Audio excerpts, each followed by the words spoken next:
again, Robert Rowland, guys, April 13th. This is the part two of part one that I just recorded earlier.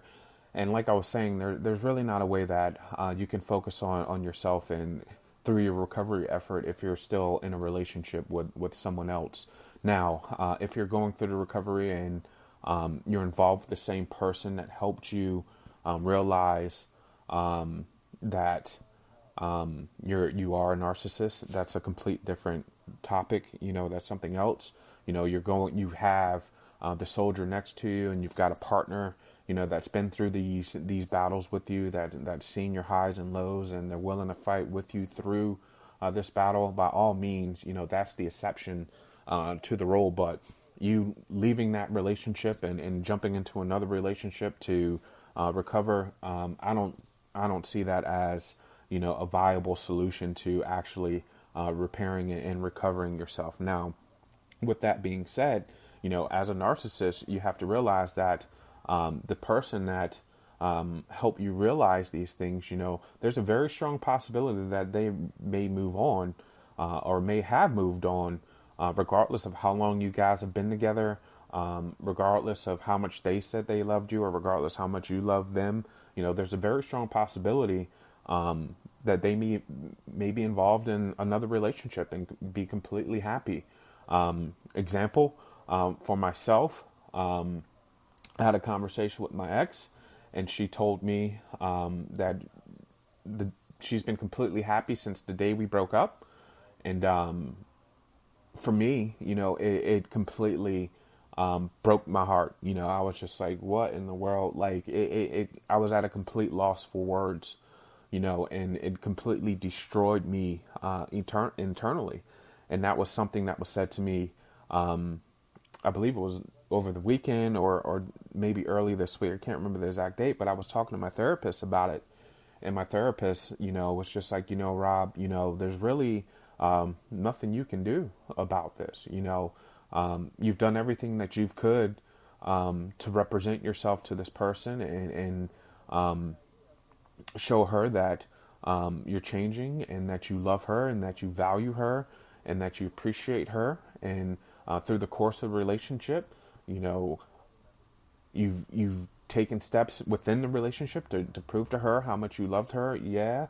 Within the course of your relationship, you lied to her and, you manipulate her and you manipulated her and, you took her for granted. And, during the breakup, you've come into therapy and you've done all these things, to change, and she doesn't accept that.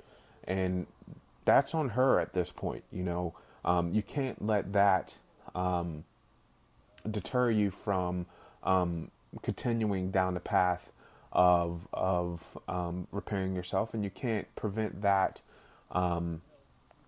from keeping me from being happy. And for me, that was hard to hear. And it was tough for me to really understand what my therapist was saying directly, but I kind of started to understand exactly what my therapist was saying. I kind of put it together, and for the narcissists that are listening, what I picked up from mine and my therapist's conversation about that directly was, regardless of how much we do to recover and to fix ourselves and to repair ourselves, like I've been saying the whole time, it's not about reviving a relationship. It's not about proving ourselves to a person. It's not about gaining back love, affection, regardless of how much we miss a person, regardless of how much somebody meant to you. Another word that my therapist used was a season.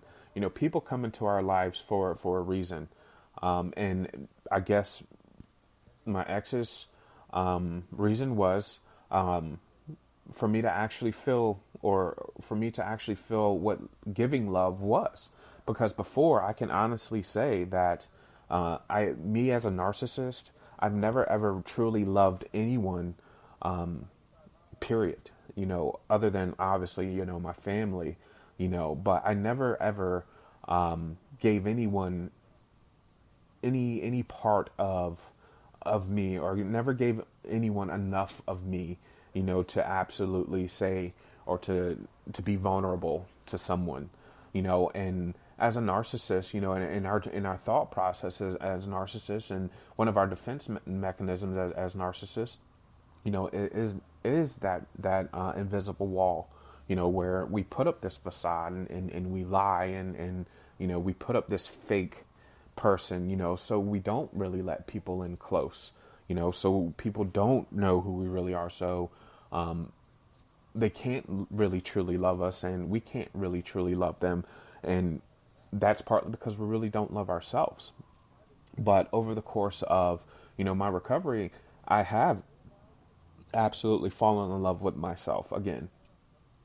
I know where I stand in my life. I know where the stages and steps that I've gone wrong, and everything that I've done wrong, and I see, where my actions and how I responded to certain situations have caused the results of my life. I see now, because I chose to lie to my ex, and because I chose to not appreciate her properly, and I chose to manipulate her and all this other stuff, that I did wrong. I lost the relationship because of my actions, and even though that may not really be the real 100% reason, but I opened up that door for it to be the reason, and for it to be the excuse, at least on her end, as to why the relationship ended the way it did. And if I didn't do those things, that door wouldn't really be, or those excuses, for lack of better terms, wouldn't be there. It would be solely on her, but I opened up those doors, and I did those things. So regardless if she loved me, if she didn't, if she had other plans the whole time, if, she was really using me the whole time, if not, I initially, started out this relationship on the wrong toe. So this is what I got in return. So at the end of the day, it is on me, and I have to take the punishment for it. So as narcissists, guys, we have to assume responsibility for all the things that we do and did wrong throughout the course of all of our relationships. And, we can't be confrontational when things don't happen our way, and we can't be confrontational when we find out that our exes are involved with someone else, and when our exes say, "Oh, I've been happy since the day we broke up," and things like that. My first initial response to her wanted to be like, "How could you? I dare you. I thought after all these things that I've done for you financially and all this stuff," but at the same time, I just completely went silent. And again, like I said in a lot of podcasts, sometimes silence is the better answer, because if I went with my emotions at that time, I probably would have said something that I would have later regretted, and I would have just gone off on the deep end, emotionally. And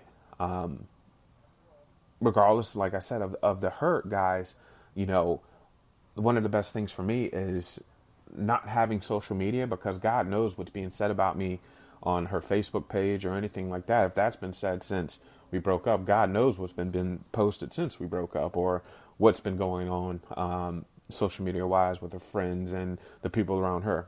That doesn't even really matter to me. I know what I've been going through, and I know what I've been doing, and that's all that really, really matters. And the folks that are listening, that are narcissists, guys, we have to stay focused on the recovery. We can't let someone deter us, and we can't let anger, hurt, rage influence us at all. We have to stay consistent, and sometimes even silent when we're feeling the pain, that we're going through. It sucks sometimes. I know it. I've been through it, and I'm going through it all the time. It really sucks. There's nights where I can't sleep. There's nights that I have nightmares. There's nights that I wake up and rush to the bathrooms to go throw up in the toilet because my stomach is just in knots. But at the same time, tomorrow's a new day, and the sun's going to come up, and it's another step that we have to climb, guys, and it's another battle, and it's another challenge. And the challenge and the battles that we face are the next day. You just have to continue to be honest with yourself. You have to continue to strive to be better. You have to continue to not do the same things that you did before. You have to continue to try to be a better person. You have to continue to work at being a better you. At the end of the day, regardless of what people are saying about you, regardless of all the stuff that's negative about narcissism, and all the negative posts that are being put out there, and all the people that are on YouTube that are saying narcissists are these terrible people, and then once a narcissist, a leopard never changes their spots, and all these things. We're not leopards. We're not zebras. Gorillas are wild animals, but they can also nurture a child. It's true. We are all humans, and we all make mistakes. And narcissism is an addiction. It is not a mental disorder. It is not something that can't be corrected. It is, for lack of better words, a choice. And unfortunately, a lot of us that are narcissists, and the people that are narcissists, just don't know that they are narcissistic. And the people that are narcissistic, they're just choosing not to fix it. And for us that are narcissists, that are choosing to fix it, we're making a choice to fix it. And the abuse side of it, the emotional abuse that we cause the people, we have to apologize, because that's all we can do, is apologize for the emotional stress and distress, and for the manipulation and the lies that we did to the people, and keep pushing forward in our life, because there's nothing else we can do. We can't buy them anything. We can't do anything else other than an apology and repair ourselves. And if these people love you, and these people really want to be part of your lives, they're going to be part of your lives. Like in my situation, my ex wants absolutely nothing to be part of my life, and guess what? It is what it is. That's her choice. I can't force it. And I deal with it every single day. It sucks. I miss her like crazy. I love her more than anything in the world besides my child. But guess what? I can't control how she feels. She's moved on and is happy in her life. All I can do is just sit back and continue to fix myself. And for the narcissist, if you're going through the same exact thing, you have to do the same thing. You have to accept what the situation that's going on, and continue to repair yourself, because if you dwell on the negative, that's exactly what's going to keep happening to you. Is all this negative is going to keep, and it's going to eat at your soul and just make you erupt internally, and it's not good. If they really truly cared about you, and this person actually loved you, and these people actually gave a damn, for lack of better terms, they would be there helping you through the situation. And that's another thing that my therapist was talking to me about today. If she gave a damn and wanted me to be better, and these excuses that she gave me as to why we were breaking up, if all those things were really the problem, she would see now that those things are different, and they wouldn't be in existence now. But those aren't the cases. So narcissists, continue to get better. Continue to strive to be better people. I believe in you. Keep recovering. I know sometimes, emotionally it's a roller coaster. Just continue to force yourself through this effort, regardless of how hard it is. Just push and push and push through it. Don't give up. Continue to be a better you. Again, Robert Rowland, thank you for listening, guys. I'll try to put up another podcast either tomorrow or over the weekend. It's been a pleasure talking to you guys. Enjoy your night.